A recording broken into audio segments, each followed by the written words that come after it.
Hello, my name is Angie Gachui, and welcome to the Identity Talks.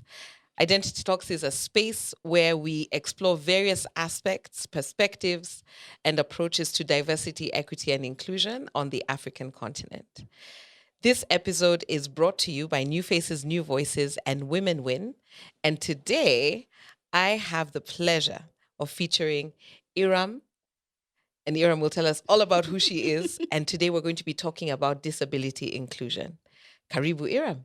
Thank you very much, Angie. So excited to have you here. It's been many years of having conversations, and I couldn't think of a better person to start this conversation with.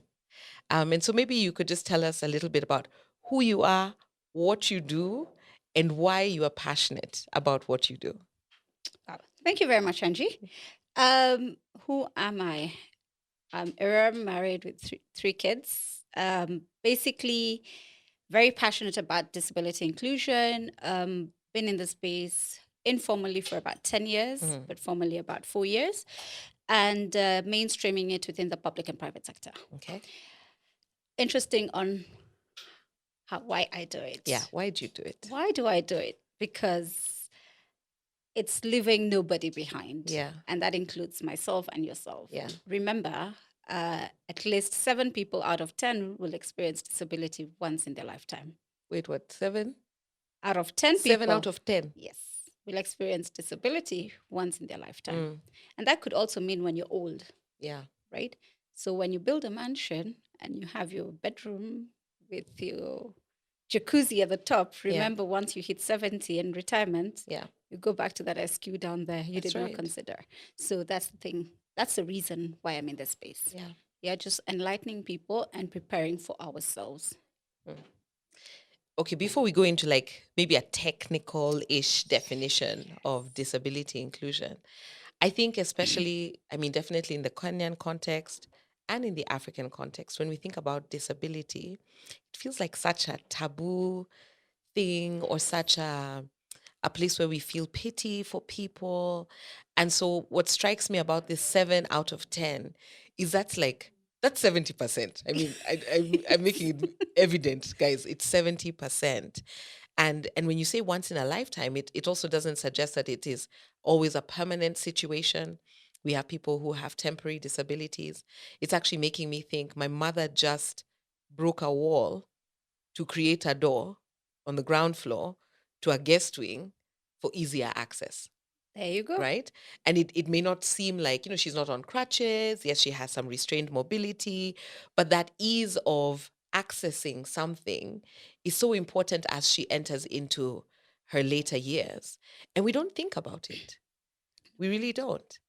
No, we don't. Yeah. We really don't. And in the African society, there's so much stigma.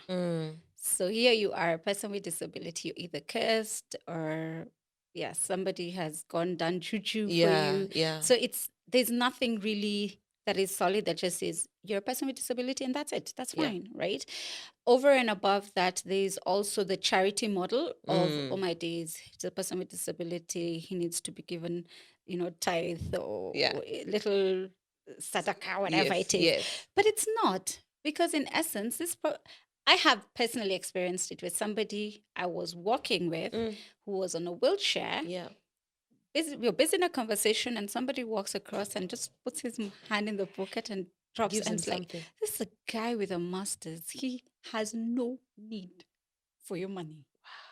But we have the charity model concept in our heads and it's so ingrained in there. So it's difficult. And that's the step we are at now, just trying to change that whole mentality. Okay. So for those who will be listening, I don't want to assume that we all understand the full spectrum of disability. So when we talk about disability, what are we talking about? If you can even try and put that into categories. And then when we talk about disability inclusion, what are we talking about? Wow. Okay. For disability is basically barriers that exist because of impairments. Okay. Right? Meaning I will not be disabled if I have a hearing aid. Yes. right? Because I can fully hear. Correct. So I'm not a person with disability. Yeah. I have an impairment, but I do not have any barriers. The barriers have been removed because Mhm. of that. So basically, disability is defined by the barriers that are placed due to an impairment. Yes. And many times it's barriers that we create for the person with impairments. Mm. It's interesting. So um, I will make you a person with disability because I have put stairs instead of a ramp because you have a Right. physical impairment. Right. And that's the barrier. And that's a barrier. Yeah. Therefore, automatically become a person with disability. Yes. So that's the definition of disability. There are different spectrums. So we have the visible and invisible. Yes. Invisible contributes to 80% of people with disabilities. Now, of that Invisible. 70%, 80% of those disabilities Are are invisible. Yes. And then the 20% is visible. And what could an invisible disability be? Autism, you could have severe depression, epilepsy, to a certain extent, even visual impairment Yes. could be an invisible But just not, disability. we just can't see it. You can't see it, but that person Got it. has it. Got it. So that's invisible. Okay, and that's going to be a very interesting part of our discussion when we look at the corporate space. Yes. Shortly. Okay. So when you think about, or when you do the work of disability inclusion, or this shall I call it a concept that we are hearing a lot more of, Yeah. and accessibility, what is that? Yeah, I like that. What is that? What is that? I have something. What is that? Basically, we're including persons with disability within our spaces. We've gone through the phase of women empowerment. We've gone through the phase of including youth within our corporates, including youth within the spaces we are in, and giving them opportunities. But you forget there's the most vulnerable and the highest population of minorities globally who are persons with disabilities, right? They're the highest populated, yet the lowest represented. Right? We represent the blacks, we represent the women, the youth, but persons with disability. And funny enough is they are sort of in all the other categories. Exactly. Right? They are represented in all the other categories, but they're always forgotten. So disability inclusion is ensuring that you have included persons with disability within your spaces. Okay. Right? Whether it's built, whether it's the workspace, doesn't matter. Social spaces, it doesn't matter. Just ensuring that you have the space ready for them. Got it. Yeah. And so are we using that term interchangeably with accessibility as well?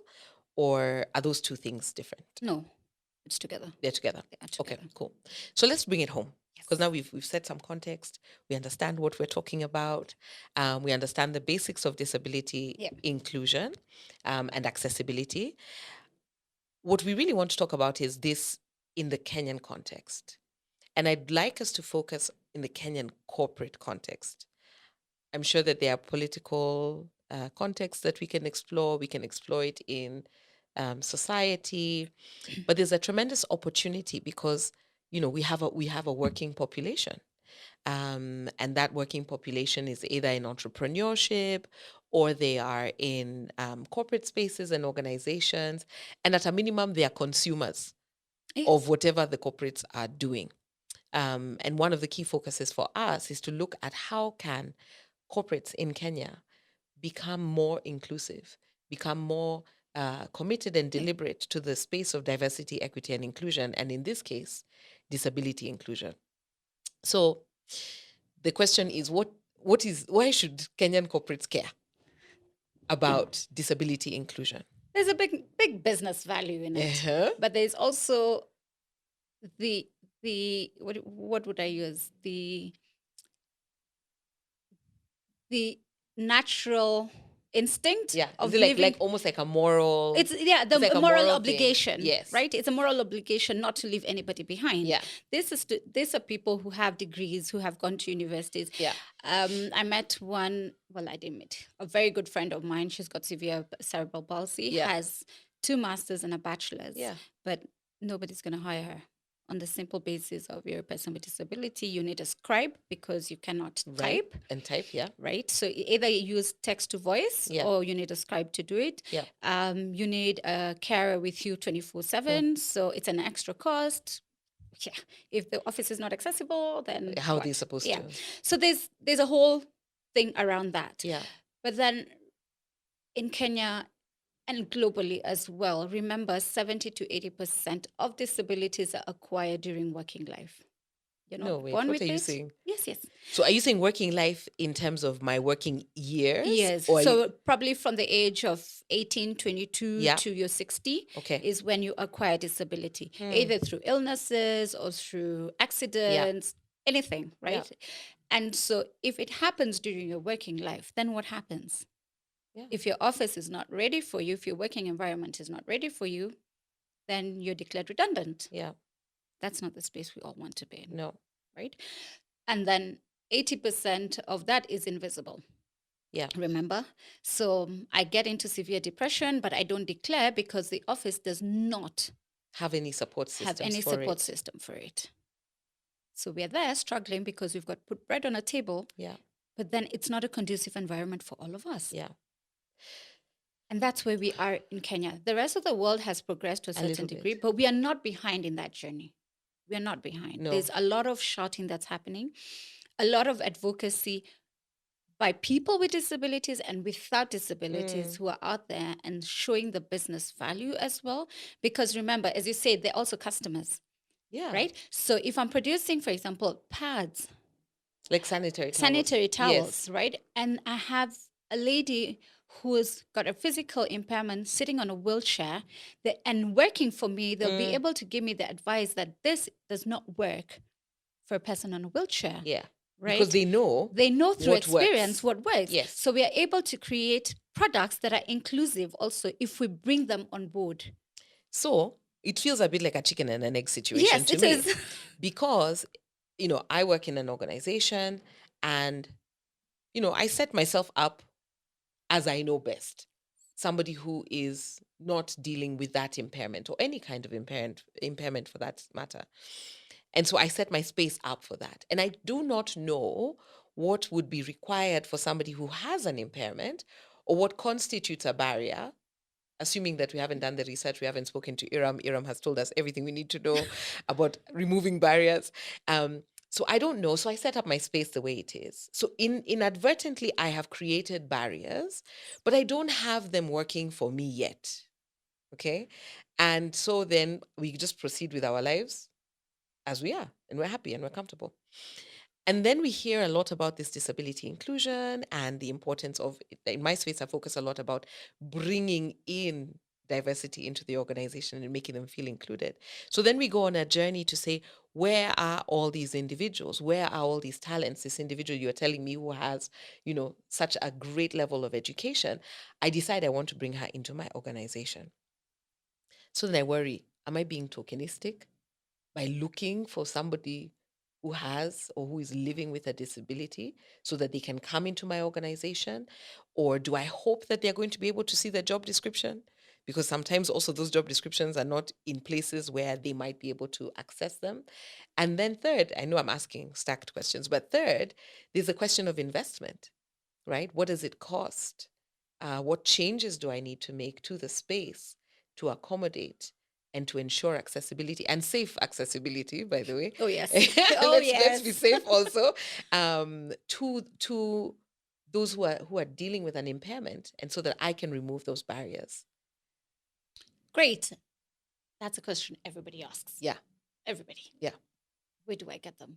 Where do I get them? You say they're there, but Are where they do there? I get them? Are they there? They're there. Where do I get them? Yesterday, I was at a TVET in Machakos, and it is TVET for persons with visual impairment, but they've included persons with disabilities and without disabilities. Yes. Right?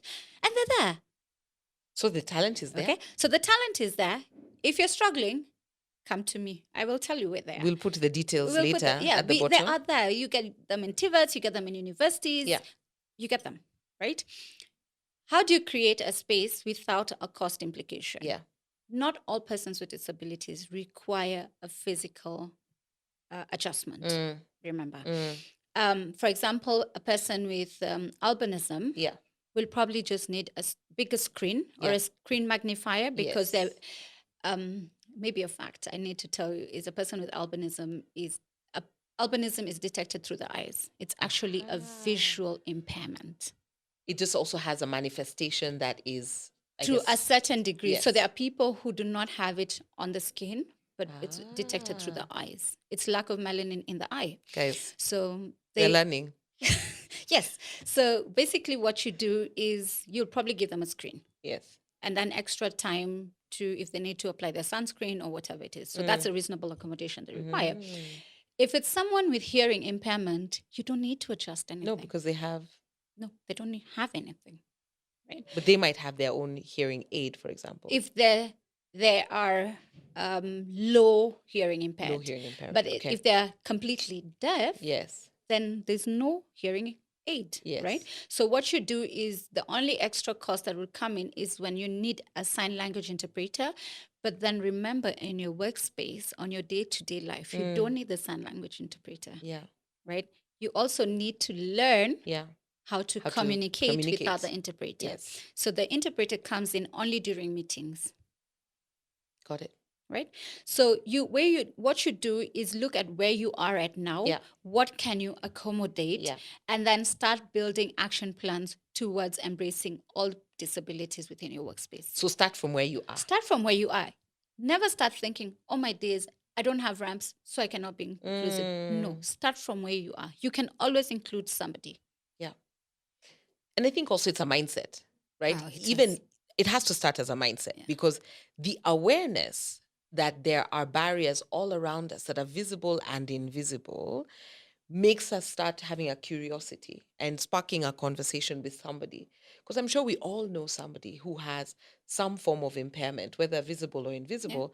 And a conversation can very easily get you to the place where you're like, oh, It's that easy. that's pretty simple. And I didn't think about that. So I know you've done some work with Kenyan corporates, with the nonprofit sector. Have you done some stuff with government yet? Yes. Just a bit? A bit of counties. A bit of counties? Fantastic. So my next question is going to give you, like, you can give me a full spectrum. Yes. Are you seeing progress in Kenya? Because I know you said we're not behind, but are you seeing progress in Kenya in the space of disability inclusion? And can you share some of the wins that you're seeing? And then also some of the barriers that, it's funny to talk about now barriers to removing the barriers, but some of the challenges that are being experienced. Yes. I think Kenya is up there when it comes to disability inclusion and embracing it. The corporates are all game for it, especially the top tier corporates. Yeah. And I keep saying, let's influence them because then there's a trickle effect and the smaller ones get to see the value and start embracing inclusion as well. So yes, it is there. My only concern is sometimes it's there because if you're getting funding in the case of NGOs and you're running a program and part of the donor requirements is for you to be inclusive to persons with disabilities, then it's becoming a ticker box process. Correct. Let's onboard persons with disabilities so that this is done, right? For the private sector, it's the same when it comes to investors. Right? Because it is becoming a criteria. It is becoming a criteria. Yeah. It becomes a criteria, and now we are moving out of the CSR model, and it's becoming so much engraved within the organization. So if it's not in there, then your investor level goes lower. Right? So what are you doing to ensure that you're getting more investors, is being more inclusive? But you're bringing them on board, putting them on a roll, don't care about their growth, don't care what training they require, done, moving on swiftly. So there's goodwill, but there is no, the goodwill is coming from a space of a charity model and a selfish model of, selfish space of, I need you so I can grow. Yeah. And I grow in terms of, you just need to exist. And I don't need to invest equally. Yes. Because I'm going to get the outcomes that I was looking for. Exactly. Okay. So that's the real deal on the ground. Yeah. And that's the thing we're trying to change in terms of what's the business value, right?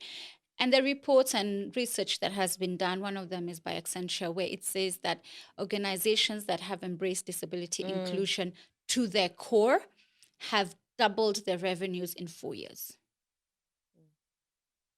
So there is a big business value. I don't want to assume that we are understanding what you mean by a business value. So you have to give me one example. For So example, you don't feel the pressure to name the corporate I specifically, shall but not if you name want to, you corporates. can. I shall not name corporates, but I will tell you, in an airline industry that flies people with Yes. disabilities Yes. left, right, and center, you get an airline that has introduced Braille safety cards. Aha. Yes, because I have to be able to know Exactly. what to do in the event of an So emergency. if I'm visually impaired, which one will I prefer to travel with? The one that has Braille. Right? They have introduced sign language interpretation on the screens for safety as well. Yes. Right? Yeah.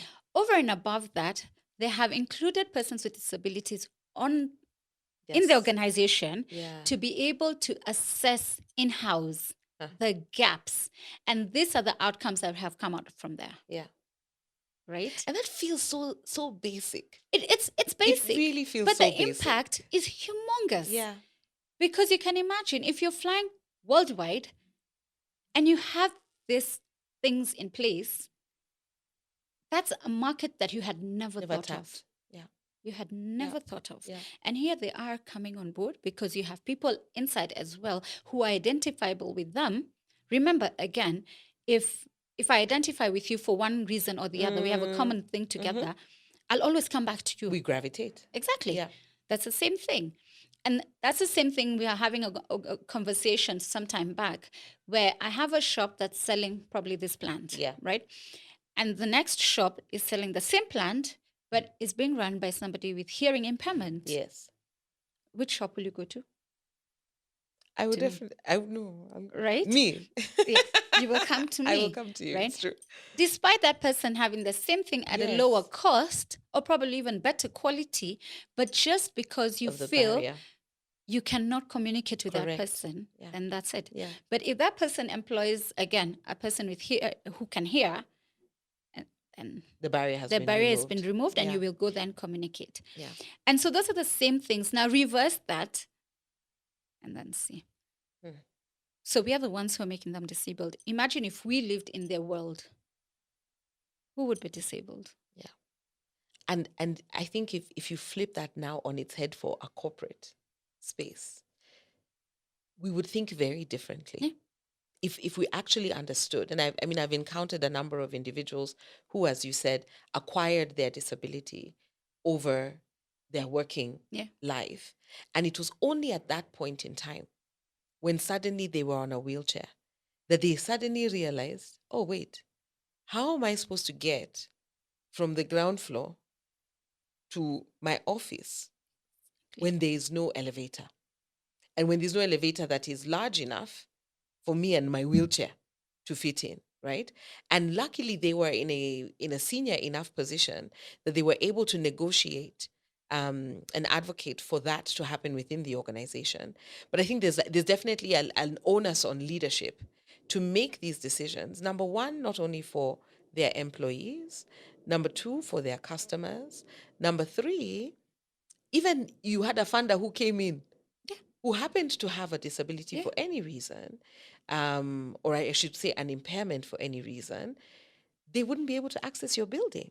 And what does that demonstrate in terms of your ability to understand the nature of the population that is around you and who you claim to be serving? Yeah. So I think there's a huge imperative to be more aware, yes, the business case, but two, that these are individuals who live amongst us.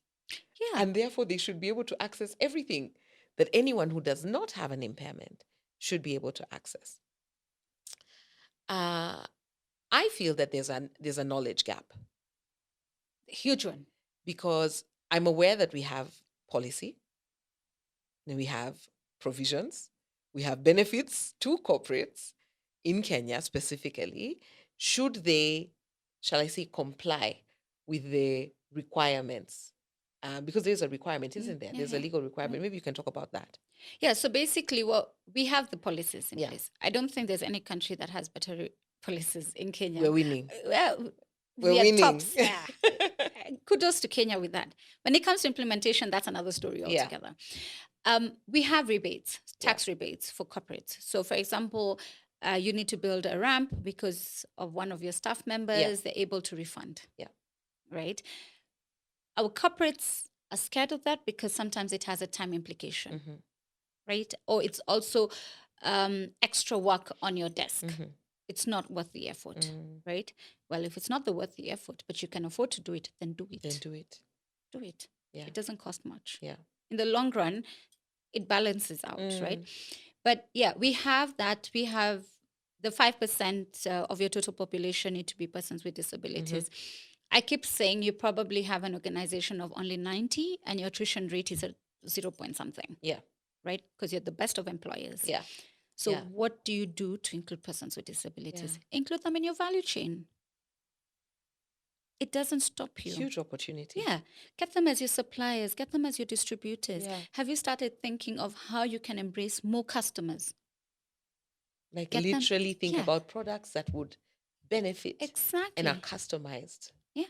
I'll tell you, we spoke to an organization, one of the, I think they're among the top big corporates.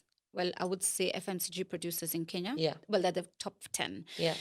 And we were trying to bid on something, or rather sell a product to them that they would be inclusive to persons with disabilities. And they said, but they buy our products. It's, yeah, so why do we need to take extra step?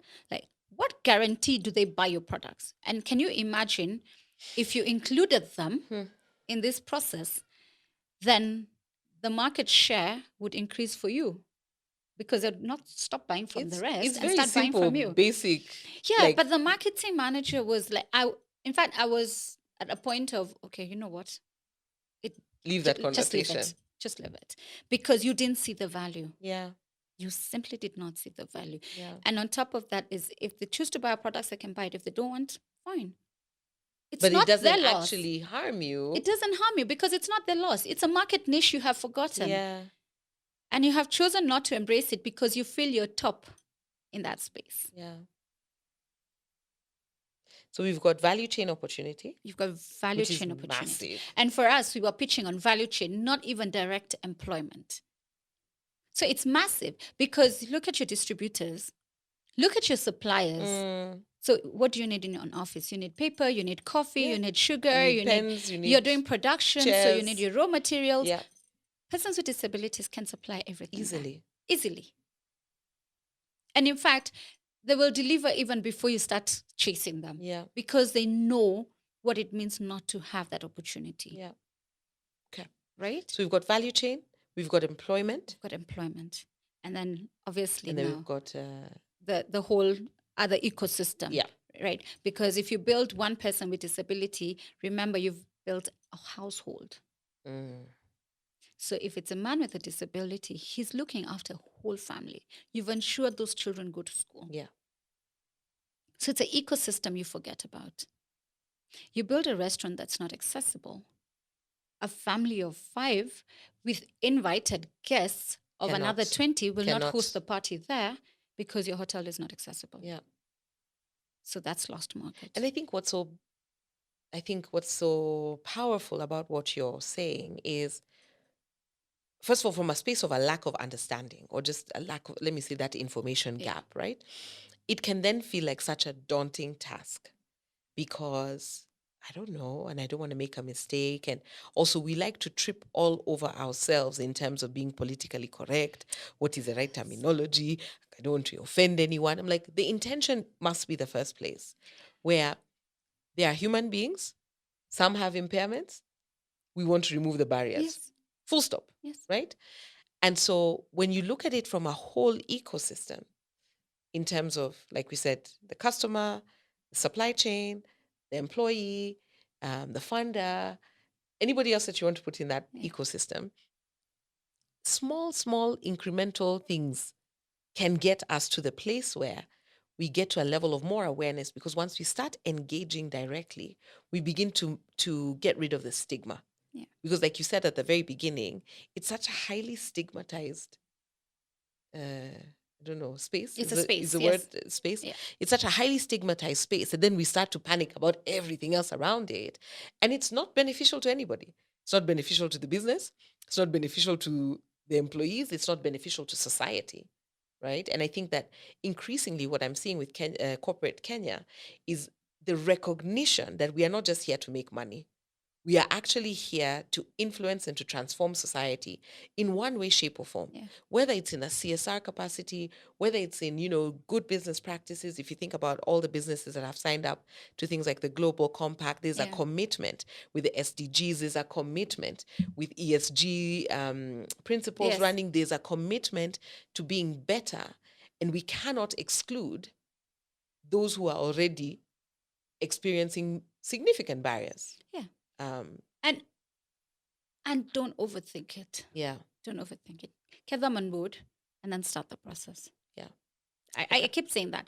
What is important is if you're not sure, get the Mm, basic training. yeah, Just the basic training, yeah, right? Get them on board. They'll start identifying the gaps and you'll hit every stone as it comes, yeah.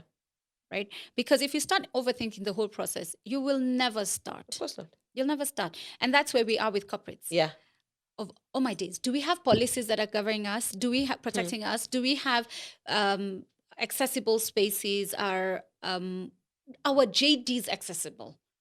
And then your JD is Yes. accessible, but then will this person, because they have a disability, be able to perform? Then you've already now had a whole mindset that a person with disability cannot Cannot perform this perform. job. You've not tried it, you've just decided. And also, how do you even know, right? Because if your job description doesn't ask the question, or if your application doesn't ask the question about whether you require any accommodation, how will I know? Yeah. Because we don't engage with our candidates directly. And as you said, again, invisible barriers or invisible impairments, I wouldn't know. So it's as simple as asking Yeah. on that application, do you require any Or special? are you a person with disability? Are you a If person yes with or no, disability? if Do you you say require? yes, do you require reasonable accommodation? Yeah. And even it's twofold because even persons with disability, coming from where we're coming from Yeah. with stigma, Yeah. don't declare it. Yes. Right?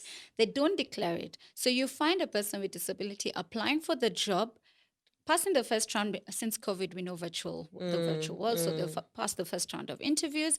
When it comes to the physical round, they show up on a wheelchair, hoping that There's a the ramp. interview space is on ground floor. Yeah. Lo and behold, It's not. it's on third floor and there's no lift. Yeah. It's not accessible, right?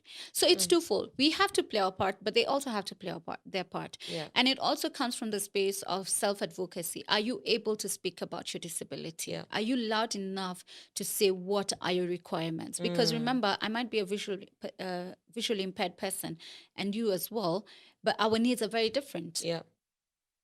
Because you probably need the Joe software and I just need a magnified screen. Yeah. Because we're not identical. We are Like not, nobody is identical. Yeah. Especially in the disability world, nobody is identical. Yeah. So the needs are different. Declare your disability and ask for reasonable accommodation. And on the other part, ask, do you have a disability, and provide the reasonable accommodation. We have had cases and scenarios where people with disabilities have passed the interview. When they go for physical, they don't pass on the basis of the disability. There's already a fear of how do we embrace this? Are we ready for it? Yeah. Yeah. There's a lady in the US, and she's a diversity and inclusion champion and specialist. And she said something so interesting. She was talking about, this hesitation that we all have around, because we must get it right. We have to get it right 100% the first time, all the time. And she said, in business, we invest in innovation. Yeah. We invest in research and development. We especially if you think about the tech space, we're comfortable to fail. Yes. We invest money in the failure because unless we've gone through a couple of proof of concepts that haven't worked, we're not sure that what we are developing is safe, is sound, is cutting edge, whatever. And she said, so why do we not take that same innovative R&D, disruptive, like just try. If it fails, try again. If it fails, try again approach to what is arguably the most complex creation, humanity, right? We don't take the time. And in this instance, I want to apply that to this same space that we're talking about, because you're saying to a corporate, just start. Don't overthink it. Don't panic too much. Just get started start. and be ready to course correct along the way. All right. So if an organization wanted to get started, like tomorrow, pick up the phone, call Iram, we're like, hi, I don't know anything about disability inclusion. What do I do? Where do you start? Where should they start? So basically, we run an awareness training, Okay. right? And it's very basic. What is disability? Yeah. The terms to use and basic etiquette. Mm. So it's ABCs of disability. Yeah. Once you're there, you're good to go. We can run an assessment, right? Yeah. And it's a very general assessment to give you a traffic light indicator on how ready you are for certain disabilities. Red, amber, green. Green. So that will also be able to help you decide what kind of a disability you can take on board immediately. Yes. Right? As we build on action plans on picking up everybody else. Yeah. And then we're just on board. That's it. That's it. That's it. You don't need to make any adjustments. You don't need to put in any money in terms of policies. You just need to know, where are you? What can you take? Let's take it as we embrace the journey. Okay. What would you like to, what's your, should I call it like a parting shot, or maybe your ask to Kenyan corporates in this space? It's just build that space. Build disability inclusion in your spaces, because you're building it for you. We are all selfish creatures. Yeah. If you don't start thinking about yourself in that space, then you forget that there are others. I think for me, it's just start. Yeah. Just start. Don't Just overthink start. it. Okay. We're going to put some details at the bottom of this link, but please tell people where they can reach you if you're comfortable with that, because we must make sure that you get to do this work. There's a reason you're on this podcast. Yes. You must do this work. And it is important because I feel, and I've experienced this as a diversity and inclusion practitioner myself, there's another information gap about who can do this. Where are the people? The people exist, and Iram is one of them. And so this is my attempt at allowing you to make a shameless plug for what it is that you do, so that anyone who hears this podcast can reach out to you and get the support that they need for that very simple awareness training, assessment, roadmap. Yeah. Well, you can hit me up on my Gmail account, which is Iram Bahawal at Gmail. And then I'll give you my official number. You don't have to give the number on the phone. You don't have to give it on the podcast. It's all good. Yeah, I think I will leave it there. Just send her an email. Send me an email. Yeah, and I can pick it up from there. I think that's best. So please look in the information section at the bottom here of this podcast. I have been stopped a number of times. Thank you. Don't stalk Iram, okay? Just send her an email. We're ready to have you begin your journey to becoming a more inclusive organization. And that's on the road to us becoming a more inclusive society. We haven't even handled like the societal aspects of it, the access to public facilities. We haven't even gone there. But let's just agree that if we get the right mindset first, where we understand as human beings, we all need to be able to access opportunities, resources, facilities, whatever it is. The statistics you've shared are jarring, in my opinion. I'm quite shook because I always make reference to, 15% of the global population. It's not 15%, it's that 70% within their lifetime could have a disability. Of that, 80% are invisible. And that means you could be affected. So let's get into the place where we recognize that this isn't, a category of people that are just like completely shunned. Let's change our mindset. Let's get started on this journey so that we can have a more inclusive society. Just one more thing, Angie. If they're working on the vulnerable people, please remember there's an intersection of disability. Yeah. Please, if you're working with women, with youth, yes, there are women with disability and there are youth with disability. We will be back in another podcast to discuss the intersection because there's a whole concept called intersectionality that's really, really important. And so that's our time. Thank you so much for joining us on this episode of the Identity Talks. I want to say thank you to New Faces, New Voices. Thank you to Women Win for entrusting us with this opportunity to spark conversations about diversity, equity, and inclusion in the Kenyan corporate space. Have a wonderful, wonderful day.